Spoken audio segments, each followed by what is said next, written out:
Okay, Bismillahirrahmanirrahim. Assalamualaikum warahmatullahi wabarakatuh. Okay, I'm Adam again from Malaysia. And in Malaysia, we are doing a men's understanding program, which we are not limited this program for youngs or elders.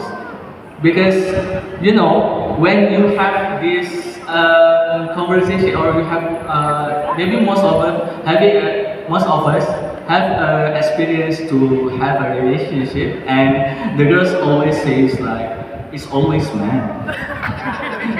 Men are the problems. Maybe maybe I'm the dolphin too.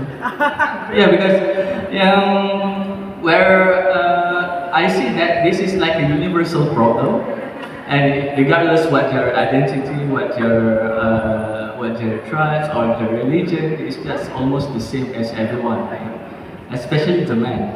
And when you ask them what is the thing that is inside us that makes us a problem actually. So, and it's because in Malaysia there's a lot of initiative that we did for a woman.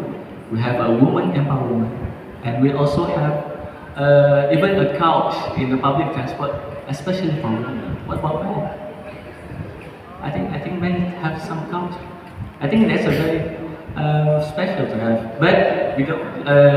Do we need to have one? I don't think so. And also there's a saying that educate your son, or protect your daughter, or educate your son.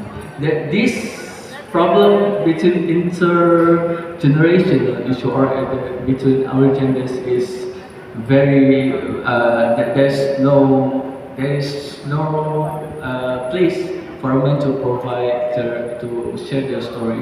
So what we did was I am an assistant, city coordinator with the brother Chris. Chris is one of the with Kenny, and this is actually my first time with the international conference.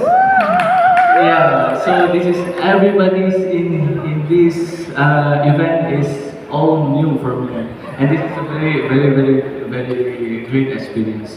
And okay. So what we did is it's about the personal project. I know not in the project. What made you decide to push for that advocacy first? Okay, what made me? Okay, so this I have my introduction just now, and this is some of the program that I did with I think. Oh no! So we will have time for the project. Personal. Yeah, personal. What inspired you to do this? Yeah, because I've been raised in a conservative Islam. As you guys know, that Malaysia is very conservative in terms of the way we believe in Islam. And as a youth, I was very rebellious with the way I believe, and that is where I think men should have a platform. Yeah. So that's why I try to be with part of the SEA, so that we can have a platform for men to talk about their stories. Thank you. Do you agree?